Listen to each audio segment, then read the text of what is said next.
चलिए अब यतिन के पास चलते हैं और यतिन ये जो सुबह ये जानकारी हमें दी। यतिन गुड मॉर्निंग, डिटेल में बताइए जरा एसबीआई क्यूआईपी पर।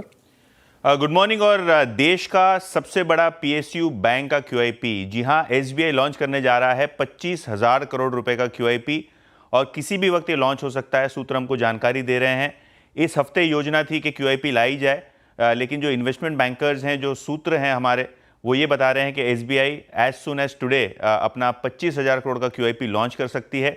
जैसे कि आपको पता है, कंपनी अपने ग्रोथ प्लान्स को और जो एडवांसेस ग्रोथ है इसको बूस्ट करने के लिए, अपने कैपिटल एडिक्वेसी रेशियो बढ़ाने के लिए ये बड़ा ज़बरदस्त 25,000 करोड़ रुपए का क्यूआईपी लॉन्च करने वाली है।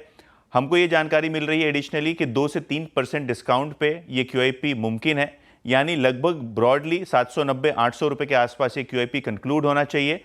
और एलआईसी जो कि पीएसयू बैंक्स में जनरली क्यूआईपी में पार्टिसिपेट करते हैं, उनकी 7,000 करोड़ रुपए की बोली ऑलरेडी इस पर्टिकुलर शैडो बुक में आती हुई नजर पड़ रही है। तो डिमांड काफ़ी स्ट्रांग है, डोमेस्टिक म्यूचुअल फंड्स का भी इक्वली इतना ज़्यादा इंटरेस्ट है। तो मुझे लगता है कि बुक जो है ऑलरेडी वन टाइम भर चुकी है और आज शाम को जैसे जैसे क्यूआईपी लॉन्च होगा वैसे काफ़ी सारे एफआई और फॉरेन फंड्स भी अपना इंटरेस्ट बताएंगे। लेकिन अभी तक हमको जो जानकारी है कि डोमेस्टिक म्यूचुअल फंड्स और एलआईसी ने अपनी बोली सबमिट कर दी है और आज शाम को सबसे जल्द एसबीआई कोशिश करेगा अपना क्यूआईपी लॉन्च करने का। 25,000 करोड़ का क्यूआईपी, जैसे कि मैंने पहले कहा, लॉन्च होगा। हालांकि एसबीआई ने हमारी स्टोरी पे अभी तक किसी प्रकार की टिप्पणी ऑफिशियली नहीं दी है। ओके यतिन, शुक्रिया। तो ये एक बड़ी ब्रेकिंग न्यूज़ इस समय स्टेट बैंक ऑफ इंडिया पर, स्टॉक डे हाई पर है। ऑब्वियसली इस पर एक फंडा अभी हमने लिया ही। आई थिंक इस पर एक टेक्निकल टेक अभी लिया था हमने, एक बार रिविजिट करते हैं। मुझे याद दिलाइए किसने दिया था वो टेक्निकल टेक। हाँ, आशीष बहती जी, क्या व्यू रहेगा एसबीआई पर?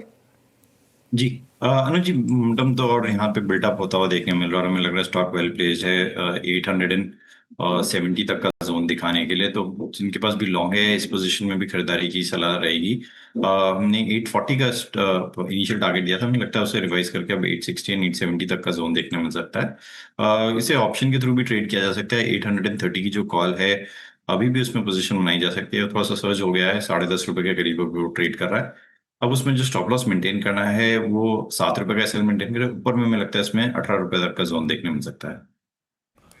ओके एसबीआई अभी हमने बात करी थी 817 पे। बात करते करते लीजिए आपकी स्क्रीन पे 822 हो चुका है। दिवीज लैब, कुछ कैंडिडेट्स बता रहा हूँ आपको जो कि बहुत स्ट्रॉन्ग मूव जनरेट कर रहे हैं। लुक एट दिवीज लैब, आपकी स्क्रीन पे आएगा। मेरे ख्याल से सुबह ये सचिन जी का ट्रेड था एट 6798, ऑलमोस्ट 6800 के जोन को हिट करता हुआ, अच्छा करता हुआ। फिर देखिए आइए आप कैपिटल मार्केट थीम में इस वक्त बीएससी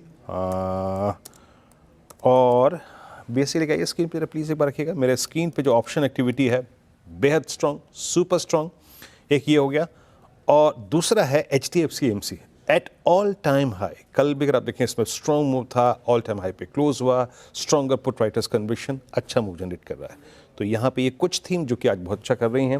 अच्छा, स्नेहा पोद्दार इस बीच हमारे साथ जुड़ चुकी हैं बतौर फंडामेंटल विशेषज्ञ इस पैनल में। स्नेहा जी, आपने भी ये खबर सुनी एसबीआई के क्यूआईपी इशू 25,000 करोड़ रुपए के। आप लोग बैंक्स पर क्या व्यू रखते हैं, स्पेशली पीएसयू बैंक्स में क्या चीज़ कर रहे हैं आप इस वक्त?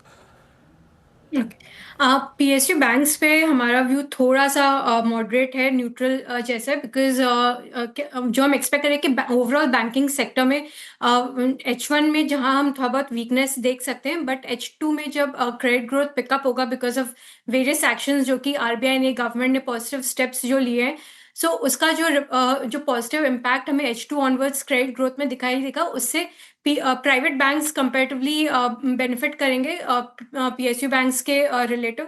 सो प्राइवेट बैंक्स में ग्रोथ रिलेटिवली काफ़ी फास्ट रहेगी। सो अगर किसी को पीएसयू खेलना है तो वी वुड सजेस्ट कि आप एसबीआई को ही स्टिक करो rather than mid size PSU banks से थोड़ा सा स्टे अवे करें तो बेटर रहेगा, क्योंकि वहाँ पे कहीं ना कहीं क्रेडिट कॉस्ट प्रेशर अभी भी काफ़ी हद तक हमें दिखाई दे रहा है एंड उन्हें टाइम लगेगा इस ग्रोथ में पार्टिसिपेट करने को। सो प्राइवेट बैंक्स एंड अगर पीएसयू प्ले करना है तो SBI bank is the better bet in terms of the long term view. Okay चलिए, ये समय व्यू एक पीएसयू बैंकों पर